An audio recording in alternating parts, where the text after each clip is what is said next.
Hi, everybody. Welcome to the California Book Club, our latest installment. It's Thursday, February 18th, and tonight we're very happy to present Paul Beatty in conversation with Ziziva managing editor Oscar Villalon about Paul's magnificent novel, The Sellout. I want to just go through a couple of housekeeping points before we start the conversation. I want to welcome you on behalf of Alta Journal, the quarterly California and the West arts, culture, and everything journal.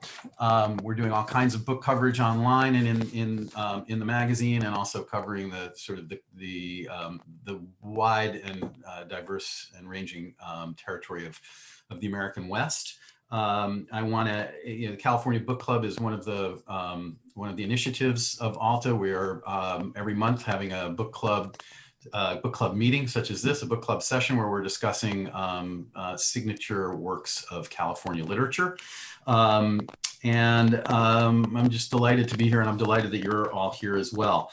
I quickly want to thank our partners. I'd be remiss if I didn't, which include Book Passage, Books Inc., Book Soup, Bookshop, Diesel, a bookstore, the Huntington USC Institute on California and the West, the Los Angeles Public Library, the San Francisco Public Library, Narrative Magazine, Vroman's Bookstore, and of course, Ziziva. And I want to also just let you all know that we are having a sale for California Book Club members on the annual Alta membership. It's usually $50, but with the CBC link, which you will see in the which you'll find on the California Book Club, californiabookclub.com. It is 25% off, so that's $37.50. You'll get 4 issues, invitations to special events, an email newsletter, and be part of a kind of ongoing and powerful literary conversation. All right, so without further ado, I'm going to turn things over to Oscar, who is going to introduce Paul and get the conversation started. Welcome, Oscar, and take it away. All right.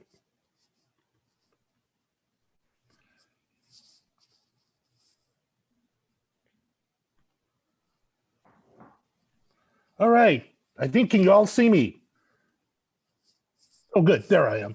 Hello, everybody. I am Oscar Villalon, and it will be my pleasure and privilege today to be in conversation with Paul Beatty, and then later on with Michael Jaime-Becerra, talking about The Sellout and talking about some things related to the book.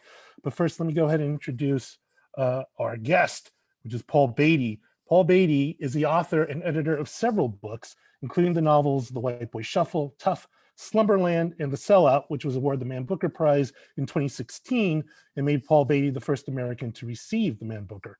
He's also the editor of Hokum, an anthology of African-American humor, and the author of 2 books of poetry, Big Bank Takes Little Bank and Joker, Joker, Deuce. He is also an associate professor in the School of the Arts writing program at Columbia. Welcome, Paul. Hey, Oscar. I hear you, but I don't see you, sir. No, let me see if I have to do something. Okay.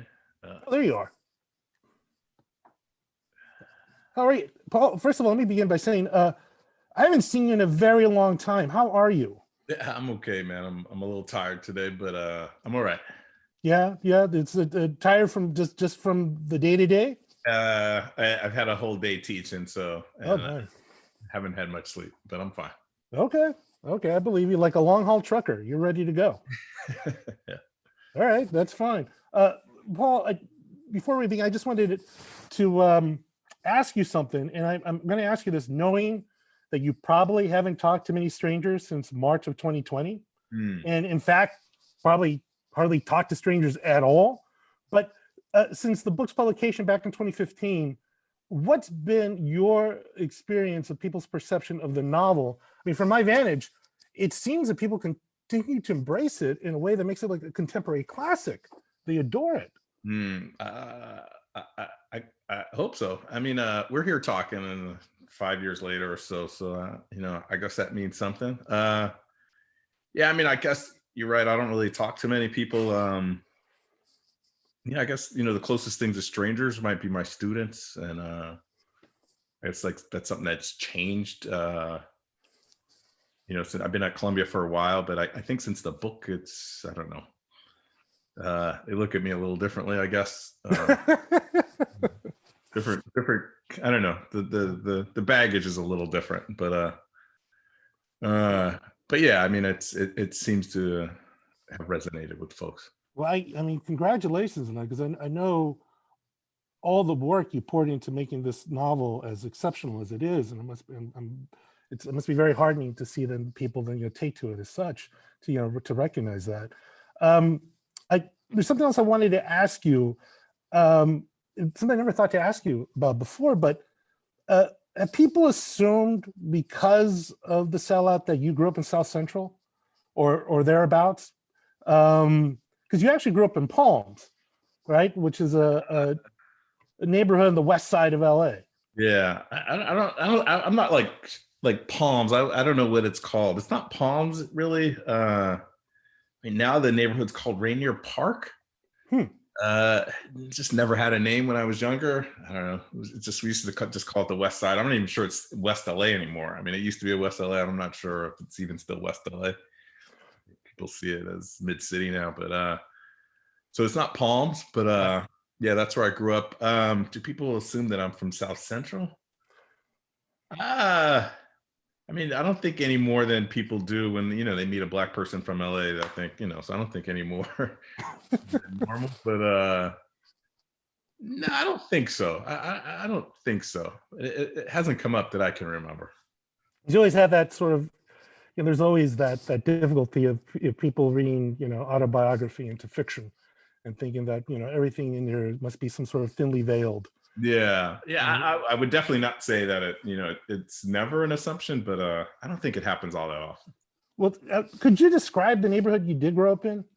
What was that place like? Really good question. Yeah, it's it's I used to think of it as sort of surrounded, like it's like we're like 2 blocks from Cheviot Hills. I'm just assuming I'm speaking to people that have some familiarity with LA, so it's ritzy Cheviot Hills, kind of ever-changing Culver City right there. What else? Where we are, I still think of it as a working class neighborhood, even though that's probably less true. I mean, it's like a house my mom bought 75, maybe somewhere in there for like $35,000, and now houses. Oh dear. So now houses in the neighborhood, $1 million or so. So it's it's shifting. Then for when I was young, there's a street called Cadillac, which kind of runs between Robertson and La Cienega, which sort of divides like a denser part of the neighborhood. There's more, multi-dwelling places, a lot of apartments. And then, on my side, which is on the other side of an elementary school called Shenandoah, it's more single family houses. But it's, like everybody in LA's, got borders and turned their garages into mini apartments. So it's getting denser. So it feels a little weird. And it's, it was like when we moved there, it felt very Jewish. I can't say whether it was or not, but it changed really quickly, I guess, early 70s. Like my neighborhood kind of still is and stayed mostly white. It's a little more Latino now. And the black families that have been there a long time. But I don't know, it's a strange mix. We had, gangs of all colors and stripes, surfers, skaters. It was just a weird mix of, all kind of kids, and a kid named Mark, a Filipino kid who I used to play basketball in high school with. It was just, I feel lucky that it was just a huge swath of Los Angeles kind of passing through there at some level. Yeah, and I think that's the reason I asked that. It's because I think, hearing you talk about your neighborhood before, it seems to me that's might be more emblematic of what some LA neighborhoods are. They're really a mix of people. There's not, it's not necessarily just one thing, and that not to say there aren't. Obviously, there are parts of LA that are, or more homogenous in that sense, but that, you get exposed to a lot of different things. You know, you get to meet a lot of different people, which may not be, I think, a perception that people who live outside of LA can appreciate. Yeah, I think like you exposed, but like very safe.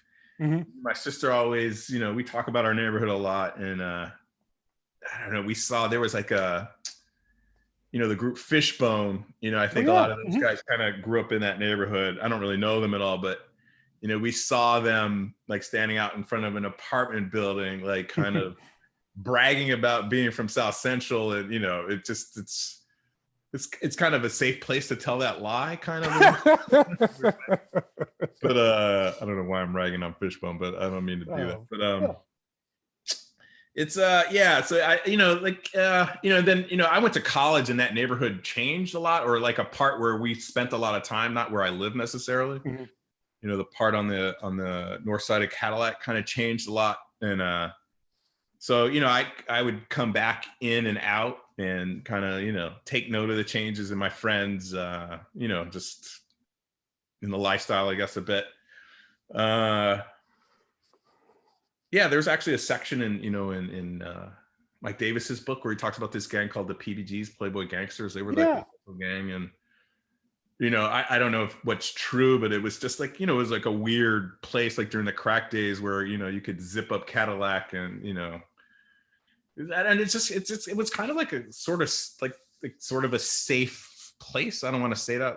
I don't want to say like things didn't happen there, but it was, you know, it was hectic, but not very hectic, really. Right, you know? Right. You know, so I wanted to ask you these things just to kind of give a little context to your personal LA before I bring in our next guest, Michael, because as soon as Michael shows up, I think we're really going to get into the book itself and talk about that. So without further ado, let me introduce him. He is Michael Jaime-Becerra. He's the author of 2 books of fiction: the novel This Time Tomorrow, which won an International Latino Book Award, and Every Night is Ladies' Night, a short story collection awarded the California Book Award for first work of fiction. His work has appeared in Los Angeles Times, Zizova, and the LA Review of Books.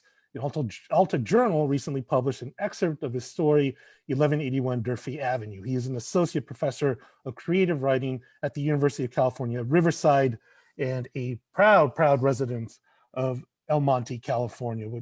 Michael, please join us. Hey, everybody. Good to So see Michael, you, Oscar. Great to see you, Paul. I'm nerding out right now, just kind of being in this conversation with the two of you. I want to begin talking about the book just first by saying there's so many ways into the book for me. So many like head nodding moments, references. I think one of the joys of reading your work, Paul, is I think I have a dictionary and a search engine handy just to get like what some of the references that you're throwing out there. And it's always, I wore out a highlighter, let me put it that way, reading the book. I think the first question that I wanted to ask is just this idea that what for me, I think my primary way into the story as the son of an immigrant Mexican, a writer from an underrepresented category in terms of race and social class, is this, I think it's a central tension in the book. I think that, you know, with Bon Bon, or we're going to call our narrator Bon Bon, the pet name that Marpesa has for him, I feel like there's this desire to be seen, to be regarded as equal by a dominant racist culture, while simultaneously having the desire to transcend that dominant culture, to do away with its need for approval, lead life on one's own terms. And that, I feel like Bon Bon is continually navigating this tension throughout the book. And I feel like, I guess what I'm asking is, how deliberate is that on your part? And maybe how much of that might be coming from personal experience in some way? If you want to share some of that with the audience. Yeah, I think like, I don't know. I think like for the character, the dominant culture is kind of his father. Yeah. Not necessarily like, you know, the way we really think of that. I think that's what it is. And I think that those are issues that his father is really dealing with, and they kind of get passed on. For me, it's not like purposeful necessarily or anything. Like, I think for me, it just, I don't write towards an audience necessarily, especially like a demographically defined audience, or I try not to. And so, you know, like in that book, I don't think there are any white characters, you know, like if that's what we mean by dominant culture, you know. I think for him, the dominant culture is the people that are around him, you know, that he kind of belongs to and doesn't belong to. And, you know, I think all the, you know, the mores and the language and all that stuff, there's, you know, it's a mishmash of stuff, you know, that he's aware. I'm not trying to say he's not aware of it or anything, but you know, I think part of it is a little bit of like a Foucault panopticon thing where people, like, I think it even gets talked about in the book about feeling observed, even though, you know, you can't see watching you necessarily. But I don't think like he's like aware of, like, I don't know, I had students who talk about like the white gaze or the dominant gaze. I don't know what the phrasing is for it. I think he's aware of it, but that's not really like a concern of the book necessarily, I don't think so. I mean, it's there, but it's kind of like, you know, like if that was erased, what are the remnants in a weird way, you know? Like how does that still, you know, manifest itself, I think? Was it intentional? I don't really know if it's intentional or not. I don't think so. But the only intention is not to write towards, you know, something, you know.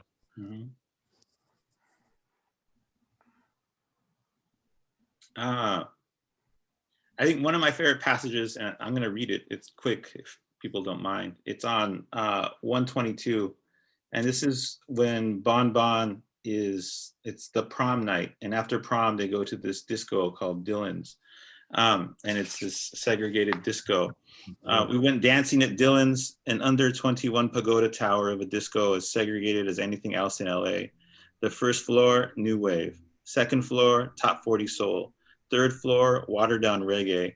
Fourth floor, banda, salsa, merengue, and a touch of bachata in a vain attempt to steal Latino clientele from Florentine Gardens on Hollywood Boulevard. I just want to say, like, I just love seeing Florentine Gardens in print and just feeling sort of identified with that, like that resonating with me.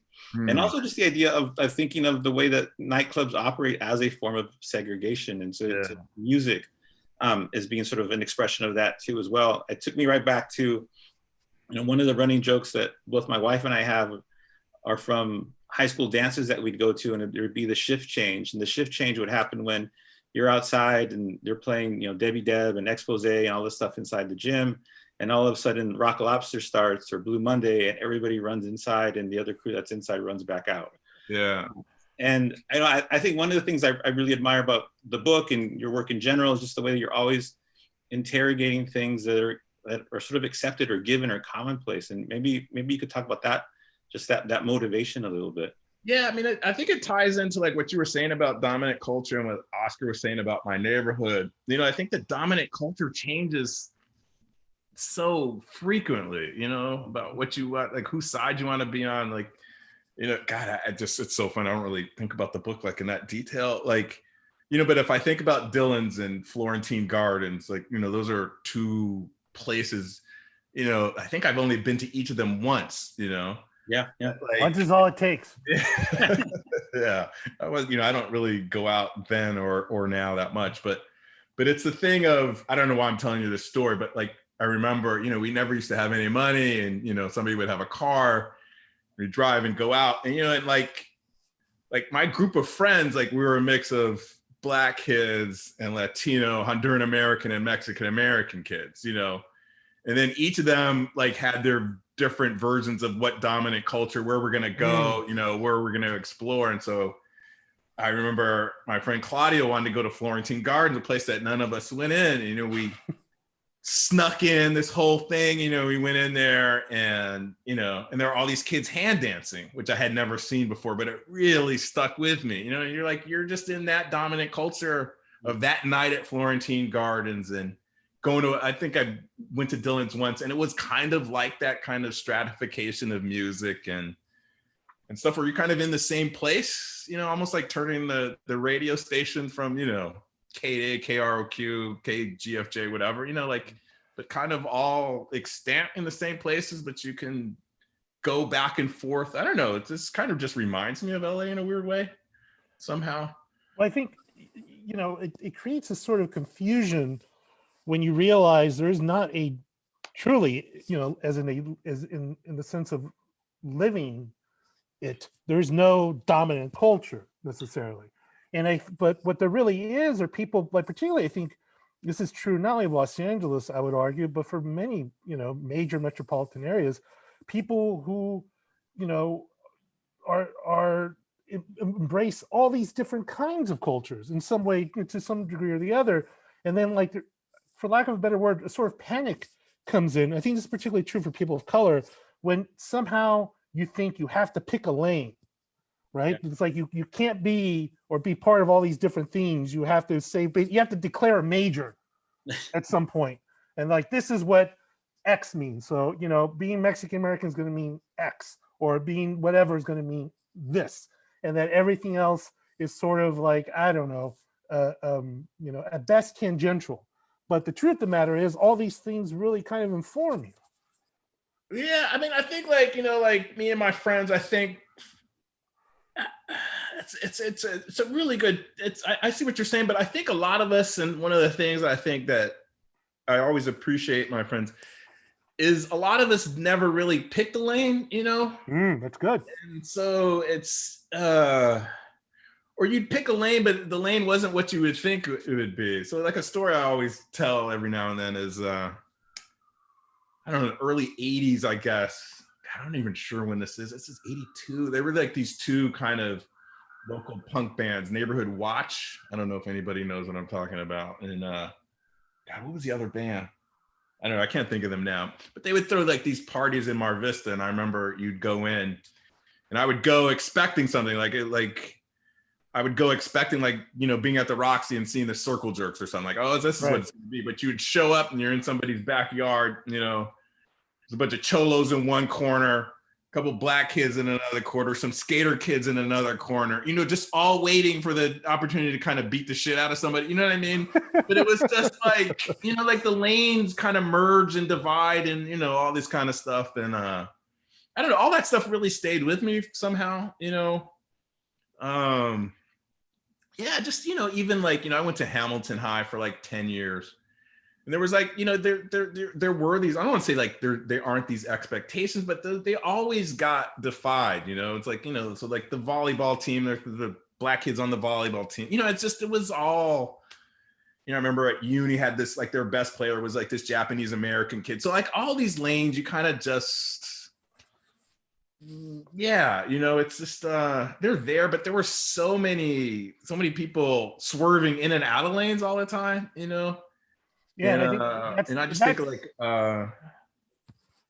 yeah, so I don't think, like, like, in part because our neighborhood was, I hate the word fluid, but because it was just, the borders were so kind of ill-defined oftentimes, right, that yeah, I think a lot of us didn't really pay attention to those lanes, I think it changed a little bit as you got older, and things like dating kind of forced some people to pick lanes every now and then. And I think that's where all the interesting stuff happens. That's all, that's life as it's actually lived. I think, this is why things like, like Bon Bon, taking the bus to go surfing. Yeah, of course. Of course. It's like, it's funny how sometimes we forget that we do indeed contain multitudes. It may not be, as deep as you would like in terms of what kind of multitudes you're talking about, but people are varied. People like different things. People engage with each other in ways that are not necessarily, going to be found on, an NBC sitcom.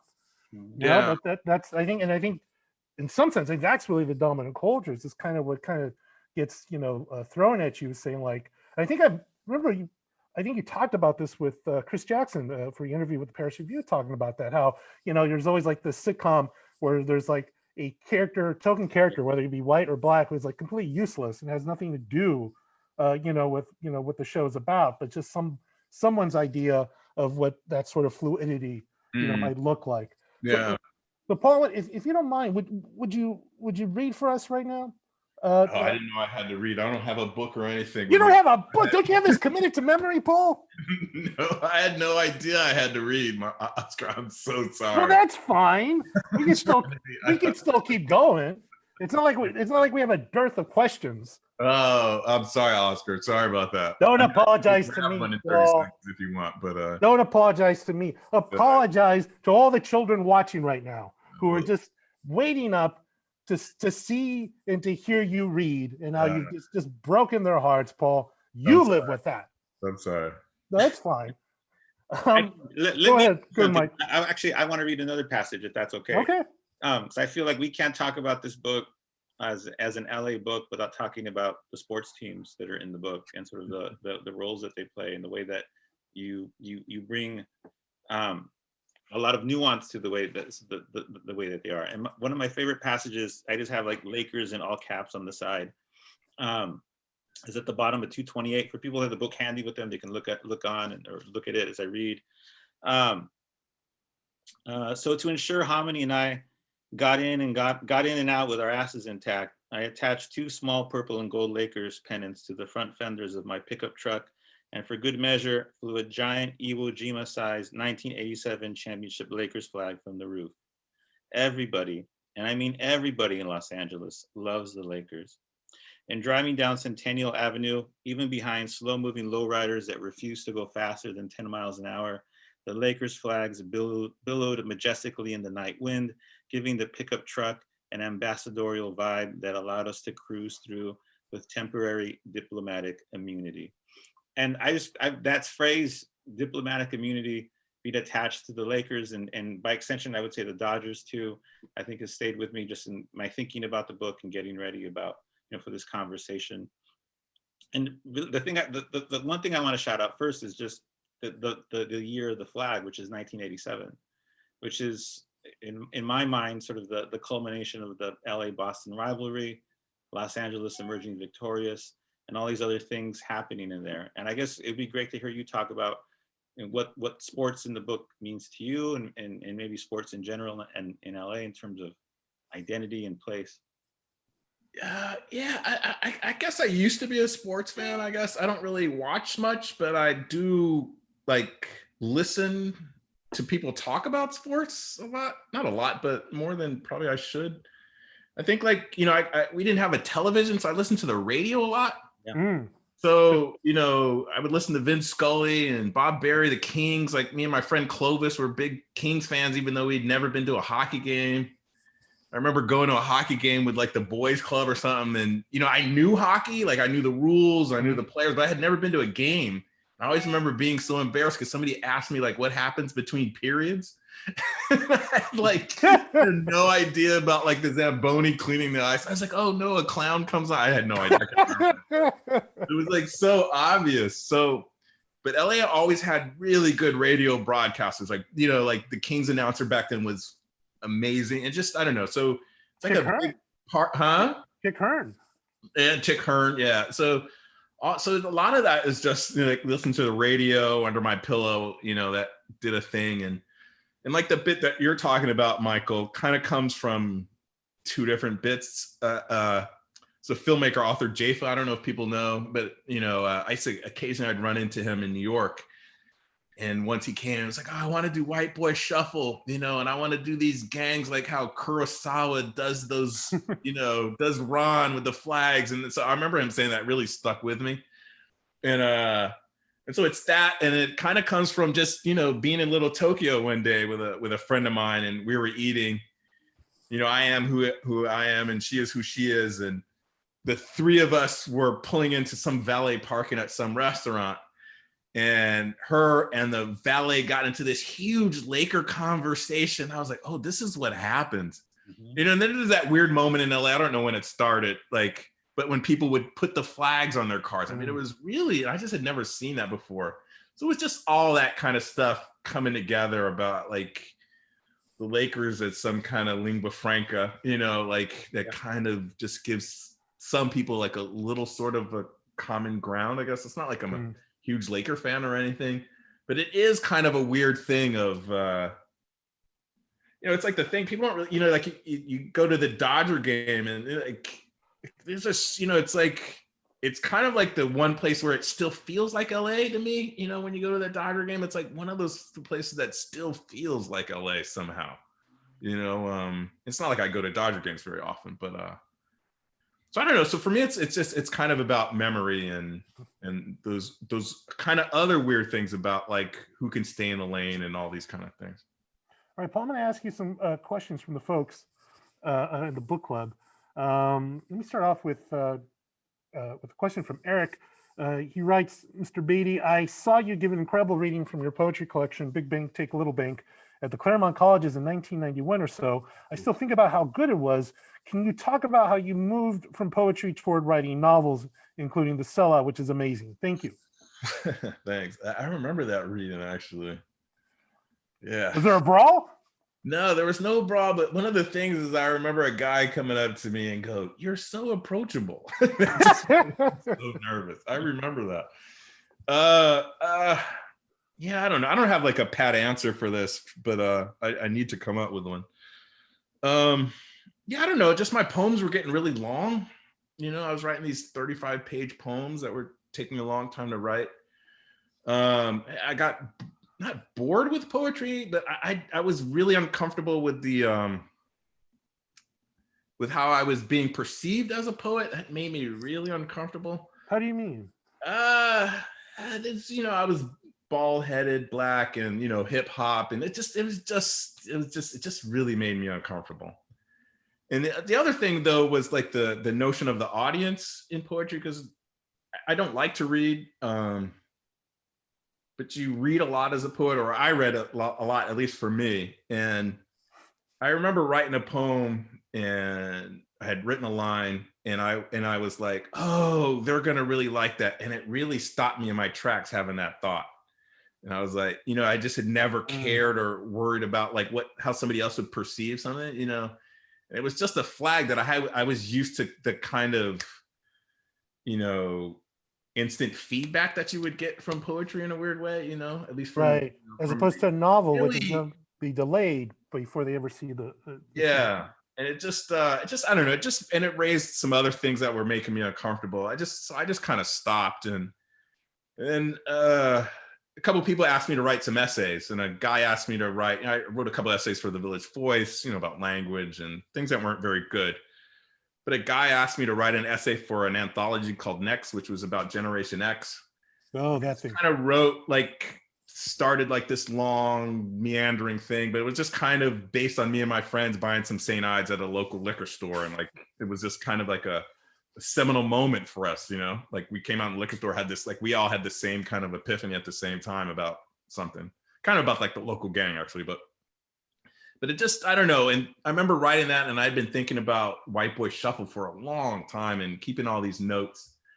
And then just in writing that essay, I just kind of realized I didn't have to really force the voice in a weird way.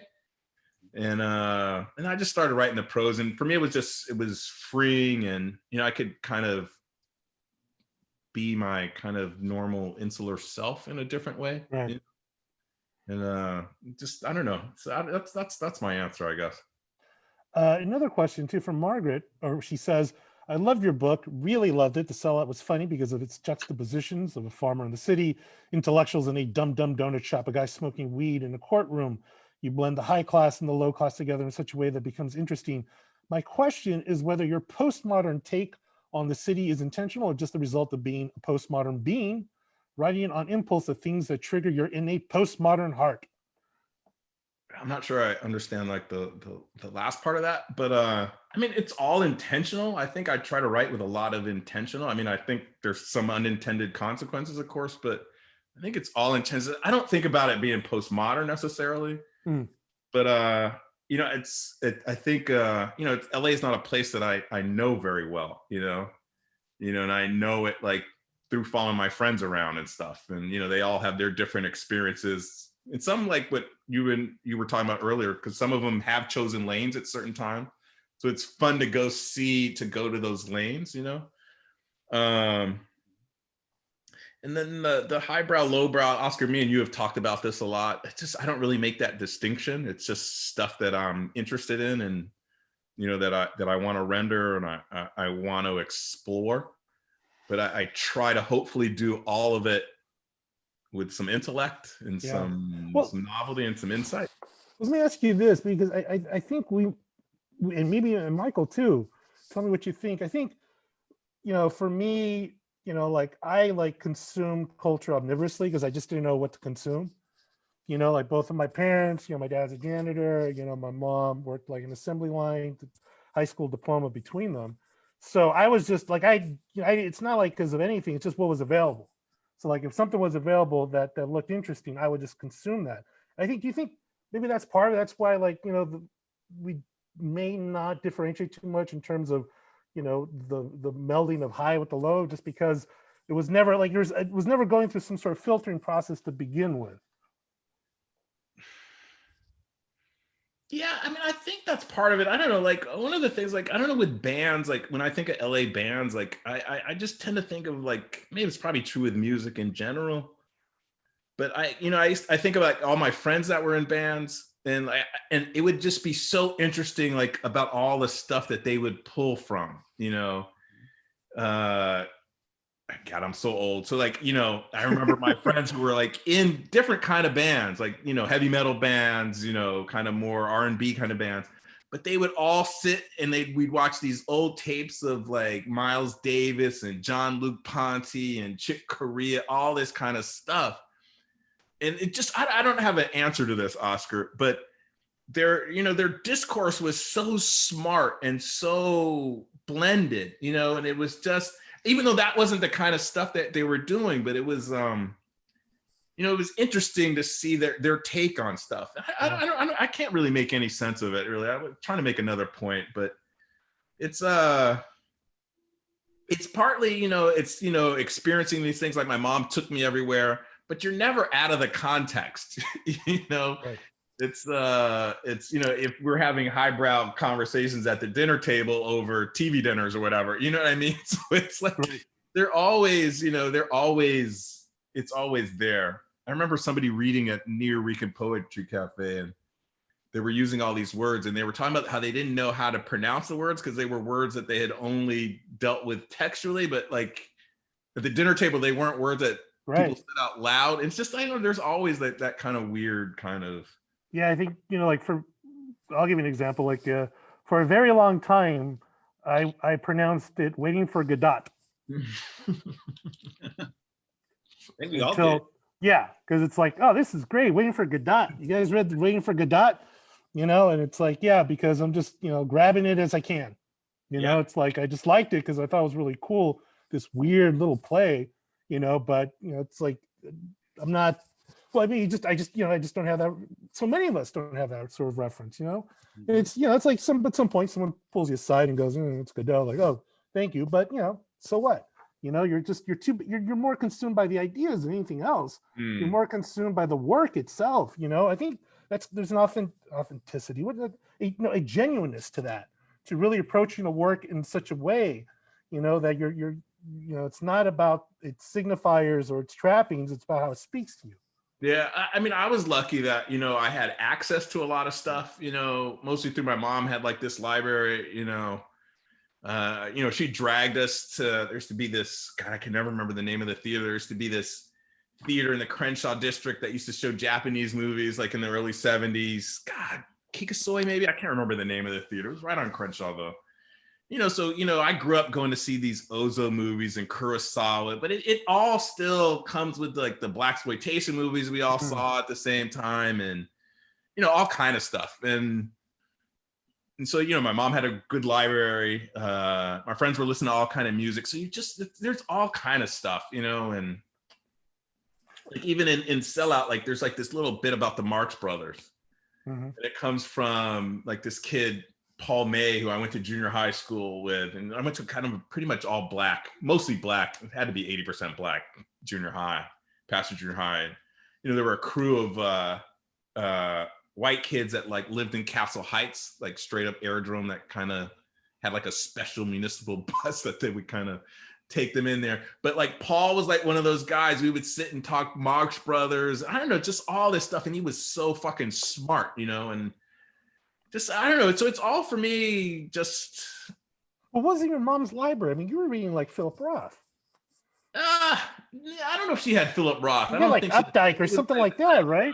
And I mean, it was all kind of shit, you know. And you're how old? You're like 13 or something like that? Yeah, when you even grabbed this? younger. I mean, so she never really censored us, and like, so we, as I was saying, we never had a television. So me and my sisters read, you know, we all kind of read the same books, and you know, like I read Fear of Flying, you know, whenever that came out, you know, so it was like, you know, that was the one book she had by a female author that me and my sister can remember. But she never censored us. So like we read all kind of stuff, you know, and Were you going to the public library as well? yeah, I would go to the library, but I don't think I would like check out books at the library necessarily, you know. And you know, like when I was in Santa Monica, you know, I mean, that's where I kind of like grew up for a bit. Mm-hmm. Is they had that really good, you know, you would order some books off a thing like once a month or something. You would check these books that you want, and you would get this box of books. And like even in there, like, you know, I remember reading, you know, the Martian Chronicles. I think I was like in second or third grade, you know, reading that. But it was just, I was just lucky that I was, you know, able to indulge myself in that way, you know. I don't want to say never checked out books, but you know, I went to the library all the time. I went to Robertson Library all the time. You know, it was a long walk, but you know, and whenever I go back to Santa Monica, I go back to the little library on Ocean Park, you know, because you know I spent like a ton of time there. So the library was really important, but I wasn't like necessarily a huge. Actually, I think I take that back because I never would return the books. So I guess I'm. But Yeah, how about that? So yeah, now I can remember the overdue fees now. But yeah, so I guess I must have checked out something. Paul, we have a few more questions too from folks. Here, let me ask you this one. This is pretty relevant. How has the Creative Capital Grant helped with your book? I'm planning to apply.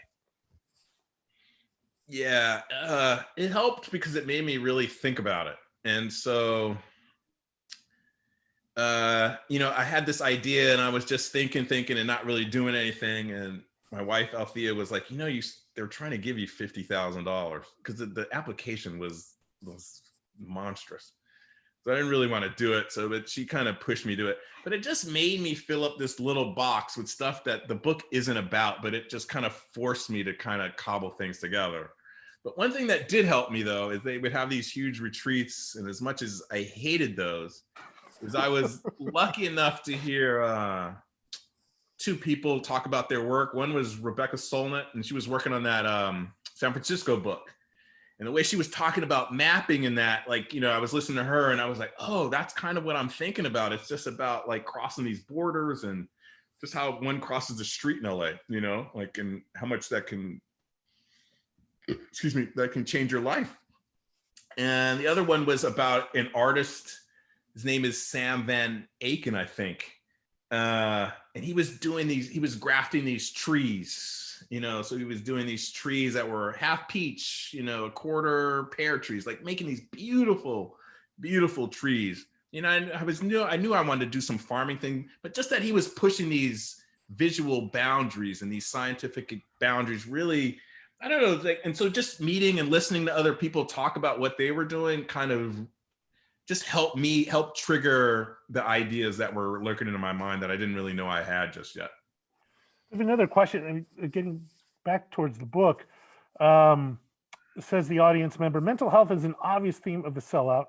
We've got Bon Bon and his late father working as whispers, talking people back from the brink of suicide.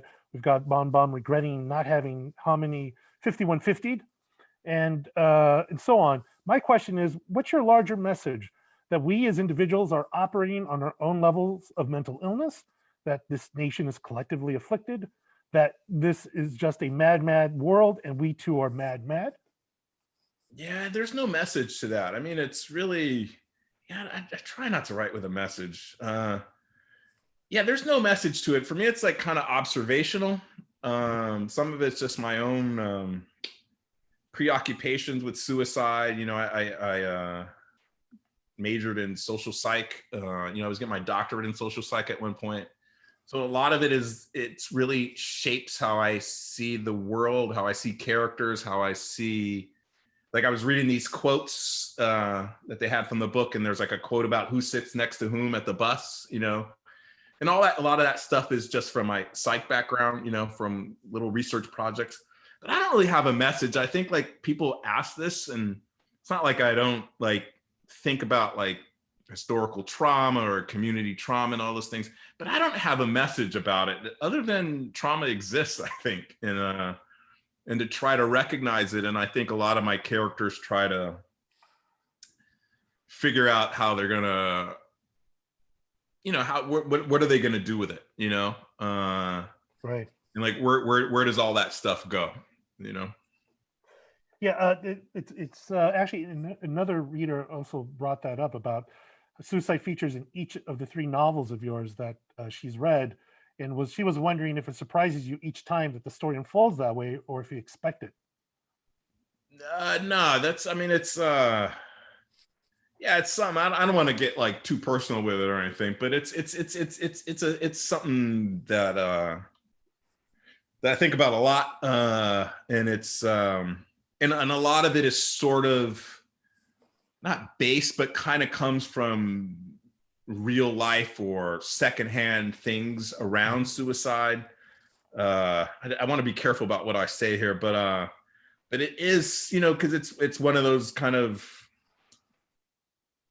I don't think it's necessarily a last resort, but it's an interesting notion of like, and part of it comes with like my fascination, fetishism with Japanese World War II culture. I mean, there's so much stuff, and you know, my mom and her Bushido lectures, all this kind of stuff about, you know, what these, you know, what taking one's life can mean.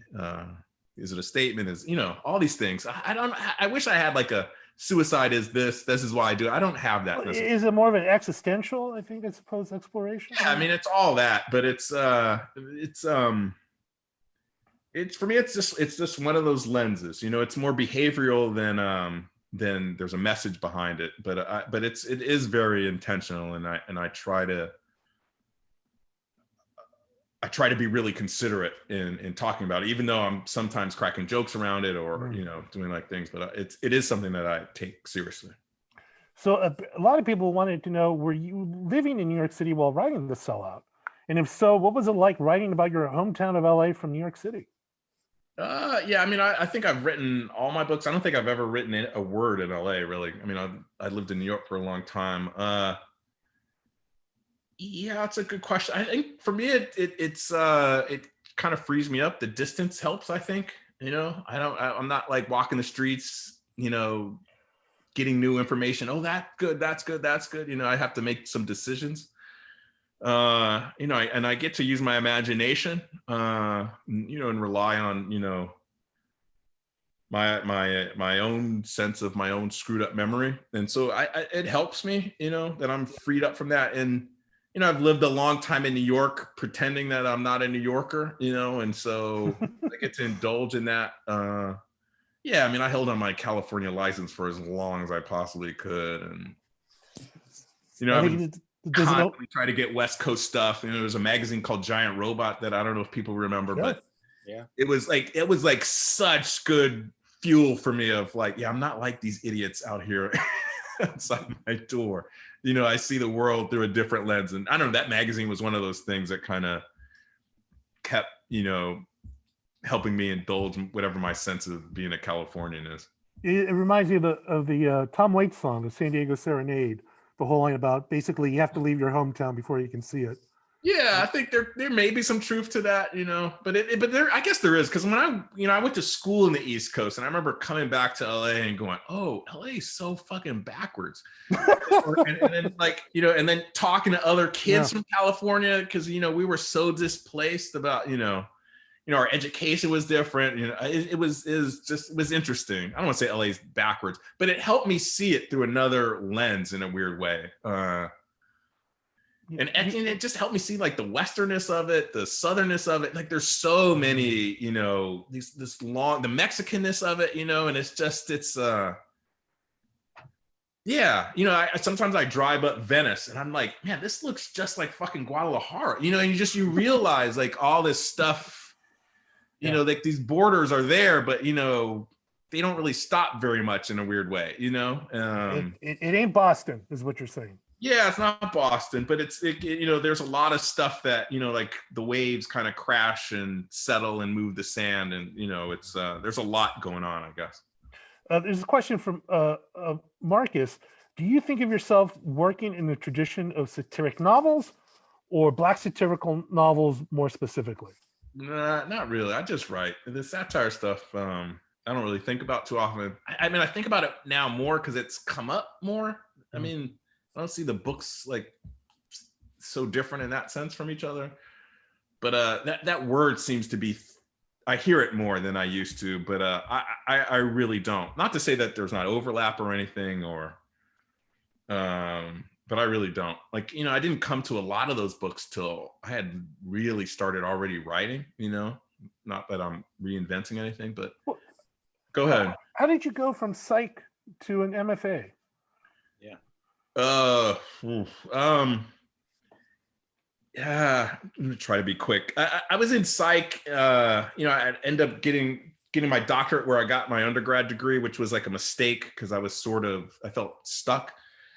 But I just was like reading differently and like going to poetry readings and spending more time in the used bookstores and, you know, doing the stuff I was supposed to be doing.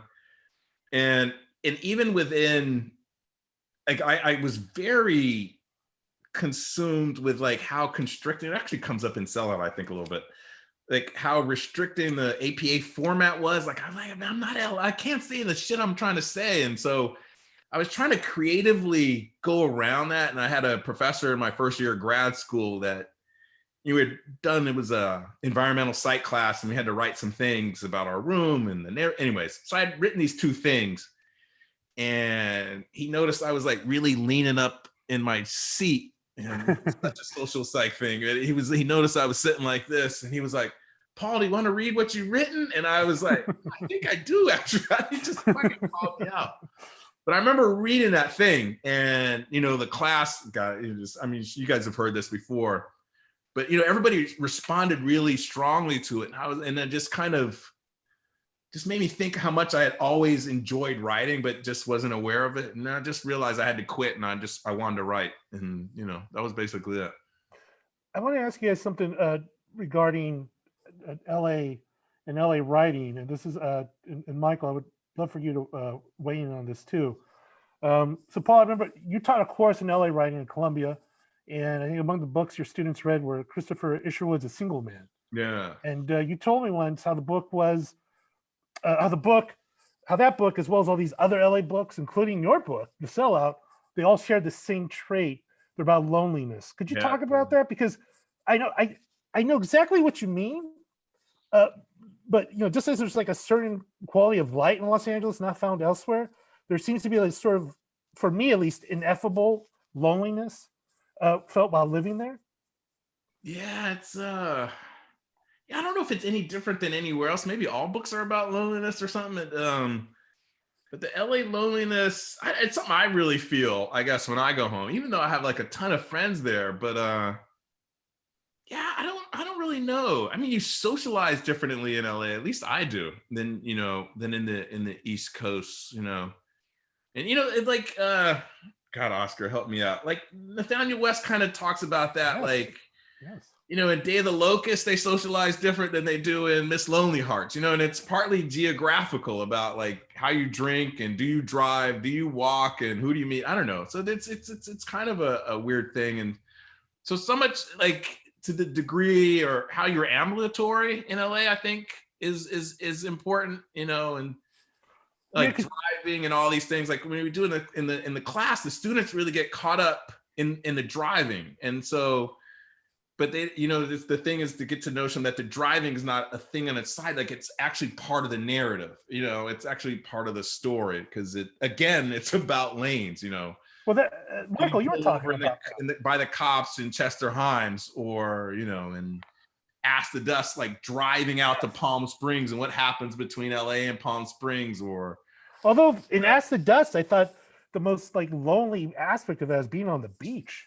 There's Yeah, just I mean, like I think we can all point to different things, and like you read Wanda Coleman short stories, and a lot of those are about not having a car or having to live in your car, so it's like these other kind of things that yeah, I don't know, but the loneliness is the thing that always feels to me like really unites those books. And so much about these books are about striving, like they're these kind of migratory, like people come to LA with all these dreams and all these kind of stuff, but it's the same kind of dreams that kind of, like I always joke that me and my friends are still waiting for like our big Hollywood moment to happen so we can all make it, you know what I mean? And it's that same kind of go north aspiration, but north is just to the fucking hills, you know what I mean? But it's that same kind of weird, dreams of I'm gonna be there one day. But it's really, for me, like really palpable in New York. I mean, in LA. I don't know if that's about loneliness or not, but what do you think, Michael? I think I'm looking in the chat, and a woman named Kathleen Gaines has like LA loneliness is correlated to car culture, and I think that for me, my version of that is definitely sort of car based. I remember, I didn't get my driver's license until I was 17, and that was just kind of by force that I needed to get it for a job that I had, and without a car, without a driver's license, like you said, Paul, there's like an ambulatory quality to it. Or if your options are minimized, then life is somehow lessened in LA. And then once you get that car, like you're often in a bubble of glass and metal by yourself, and yet you're beside all these people, and so it's kind of like this loneliness in a crowd experience that I think about, that I associate with what we're talking about here. Yeah, it's car culture, but there's also kind of it can be a hard place to have a conversation. I always have this memory of there's some used bookstore. God, I can't remember where it is. It's on the west side somewhere. But I remember just going in there. I was looking for something. And I remember being in that book, and there were all these kind of nerdy guys in there trying to have this conversation about architecture with the book clerk, who was the only woman in the place. And I was just like, man, everybody's so fucking lonely. But it was like, looking for where can I find these conversations? Whereas I don't know, like I'm making all this up, of course, but it's Was it Papa Box? Was that the bookstore? Someone suggesting? Yeah, I don't remember. On Santa Monica.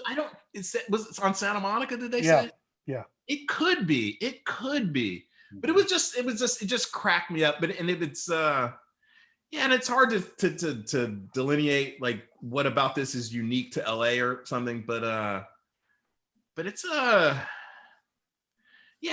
even like I've worked on a movie once, and like the thing that struck me was how lonely everyone was in a weird way, and I don't know. I don't know. But I mean, yeah, cars are definitely a part of it, but there's something else at work too, I think I think you're right too. That's why I say it's ineffable. I can't quite put my finger on it, but maybe it's you always feel that life is elsewhere. I think that's the modern condition, and maybe in LA that's accentuated because it's such a big place with so many things going on. Yeah, you always kind of wonder, am I where the action is ever? Yeah, maybe.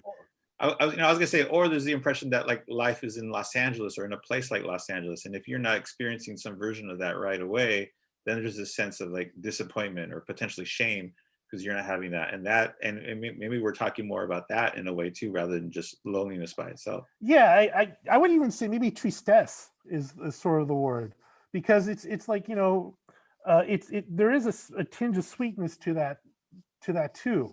It's like, I don't know, maybe it's just the sunsets, and then knowing that if you're fortunate enough to get a good parking spot on the way back home in front of your place, and you kind of just it's that feeling of together alone.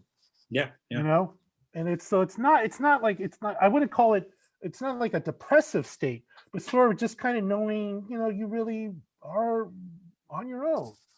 That's sort of accentuated more. So I don't think it's even necessarily a bad thing. I think it's just an aspect.